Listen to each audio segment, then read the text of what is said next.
Actually, they are pronounced nunchaku. Nun meaning identical, and chaku meaning basically a stick. First of all, nunchaku are a martial arts weapon that work in circular patterns and require constant motion.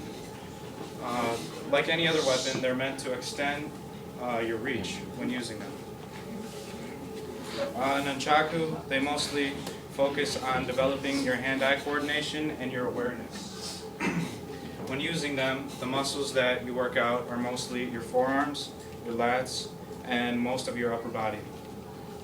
Now, nunchaku are very fun to use and can be made into a very intense workout. So, before any workout, you need to stretch and just really get loose and relaxed. What I like to do is a couple arm circles, forward and back, and just over-unders, anything to get you loose. Pulling your arm across your chest. And then for your waist, you want to do a couple waist twists and do a couple bounces on each side to loosen up your core and your spine.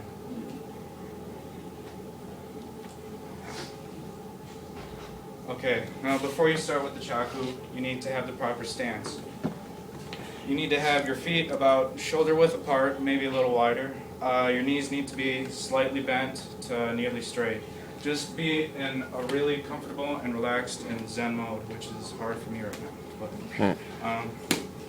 when you hold the nunchaku, you take it in one of your hands and you hold it near the base. You do not want to choke up on the nunchaku towards the string, because then you're defeating the purpose of the weapon, extending your reach. So you want to hold it towards the base. And also you need to have your thumb pointing to the center. Now the first basic movement is you take the nunchaku and you toss it over your shoulder, making sure your elbow gets nice and high and you have enough momentum to catch it at your lap, like this. And then now you have allowed yourself to control it in your other hand and repeat on this side. And you can continue for as long or as much as you want. On an intermediate level, you can do a slight pause halfway through and flick your wrist to do an inward spin, like this. Also on the intermediate level, you can do an outward flick and get an outward spin, like so. And on an advanced level, you can combine the two and do an inward-outward spin.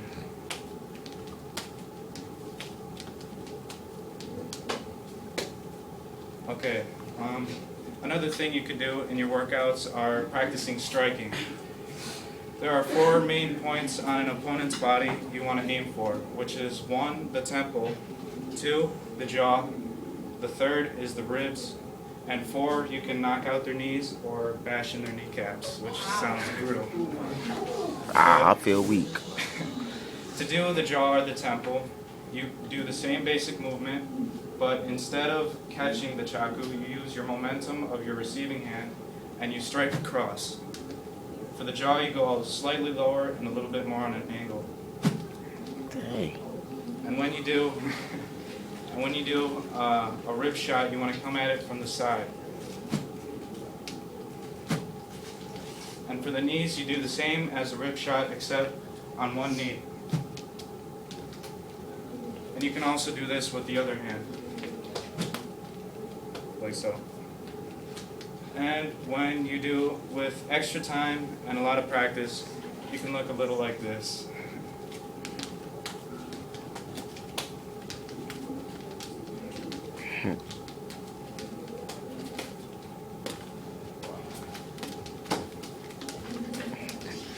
Cold. That's raw.